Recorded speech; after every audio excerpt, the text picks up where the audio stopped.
తెలంగాణ జాగృతి అధ్యక్షురాలు BRS MLC Kalvakuntla Kavitha అడుగులు ఎటువైపు? రాష్ట్ర రాజకీయాల వైపా? కేంద్ర రాజకీయాల వైపా? రాష్ట్రంలో చురుగ్గా ఉంటూ, రాష్ట్ర రాజకీయాల్లో ప్రశ్నిస్తూ, ప్రజలతోనుంటూ, ప్రెస్ మీట్లు పెడుతూ, ధర్నాలు చేస్తూ ఉన్న కల్వకుంట్ల కవిత మరిప్పుడు కేంద్ర రాజకీయాల్లో కూడా చురుగ్గా పాల్గొంటా ఉంది. అసలు పొలిటికల్ స్ట్రాటజీ ఏంటి? ఇటు రాజకీయాలు ఉండడము తన ధ్యేయమైనప్పటికి కూడా ఇటు రాష్ట్ర రాజకీయాల వైపు ఉంటుందా? కేంద్ర రాజకీయాల వైపు ఉంటుందా? అనేది కూడా ప్రశ్నార్థకంగా మారింది. అసలు కల్వకుంట్ల కవిత ఏం చేయాలని అనుకుంటుంది? పొలిటికల్ స్ట్రాటజీ ఏంటి అనేది కూడా ఎవరికీ అర్థం కాని పరిస్థితి కనబడతా ఉంది. రాష్ట్రంలో 42% రిజర్వేషన్ కల్పించాలని కోరుకుంటూ అనేక విధాలుగా ధర్నాలు చేసిన కల్వకుంట్ల కవిత ఇప్పుడు కేంద్ర గవర్నమెంట్ కూడా ప్రణాళిక సిద్ధం చేస్తున్న తరుణమైతే కనబడతా ఉంది. బీఆర్ఎస్, బీజేపీ ఒకటని, బీజేపీ, బీఆర్ఎస్ విలీనం కాబోతా ఉందని, ఆ కుట్ర జరుగుతా ఉందని, కేసీఆర్ చుట్టూ దయ్యాలున్నాయని అనేక సంచలన వ్యాఖ్యలు చేసింది కల్వకుంట్ల కవిత.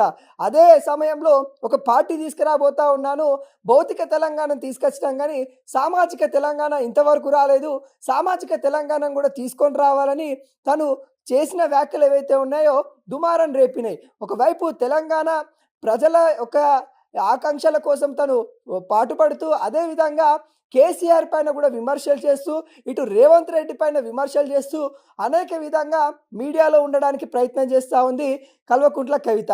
నిన్న మొన్న మనం 3 రోజులు కూడా చూసినప్పటికీ కల్వకుంట్ల కవిత ఎవరైతే బీజేపీ నాయకత్వాన్ని తను అసలు సహించలేదో, మళ్ళీ బీజేపీ సంబంధించిన లీడర్లని భేటీ అవ్వడం విచిత్రంగా కనబడతా ఉంది. దాంట్లో భాగంగానే మన నిన్న కేంద్ర న్యాయ మంత్రి రామ్దాస్ అథేవాలని మీట్ అవ్వడం జరిగింది. అదేవిధంగా కేరళ ఎంపీ అయిన సంతోష్ కుమార్ని కూడా మీట్ అవ్వడం జరిగింది.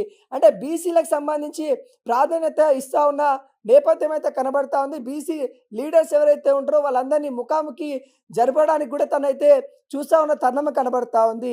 బీజేపీ లీడర్స్ అంటే తనకు నచ్చదని, బీజేపీ ఈ విధంగా కుట్రలు చేస్తూ ఉందని అనేక ఆరోపణలు చేసి మళ్ళీ బీజేపీ లీడర్ని కలవడం కూడా విచిత్రంగా కనబడతా ఉంది. ఆర్ కృష్ణయ్యను కూడా కలవడం జరిగింది.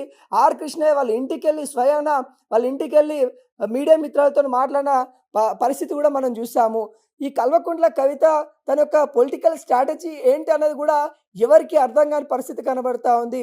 ఇటు రాష్ట్ర రాజకీయాల్లో చురుగ్గానే ఉంటూ కేంద్ర రాజకీయాల వైపు కూడా అడుగులేస్తున్న పరిస్థితి అయితే కనబడతా ఉంది. తను గతంలో ఎంపీగా ఉన్న సమయంలో ఎవరైతే మిత్రులు ఉంటారో, అంటే ఎంపీగా తను చేసినప్పటికీ అక్కడ ఎవరైతే పార్లమెంటరో తనకి సన్నిహితంగా ఉండే వాళ్ళని కూడా మళ్ళీ తనైతే కలిసే ప్రయత్నం కూడా చేస్తూ ఉంది.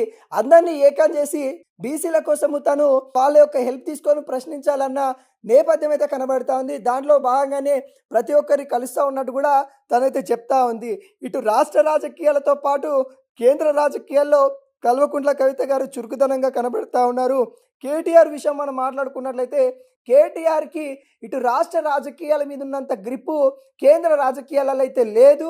కాబట్టి కేసీఆర్ ప్లానే ఇది, కవితని జాతీయ రాజకీయాల వైపు పంపించేసి కేటీఆర్కి రాష్ట్ర రాజకీయాలలో పొందుపరచాలనే ప్రణాళిక చేస్తూ ఉన్నారు. అందులో భాగంగానే కల్వకుంట్ల కవిత మరి జాతీయ స్థాయిలో ఉన్న లీడర్ని అందరినీ ముఖాముఖి అవుతా ఉన్న నేపథ్యం అయితే కనబడతా ఉంది. దాంట్లో భాగంగానే మరి తనైతే అందరితో కలుస్తూ ఉన్న నేపథ్యం కూడా కనబడతా ఉంది.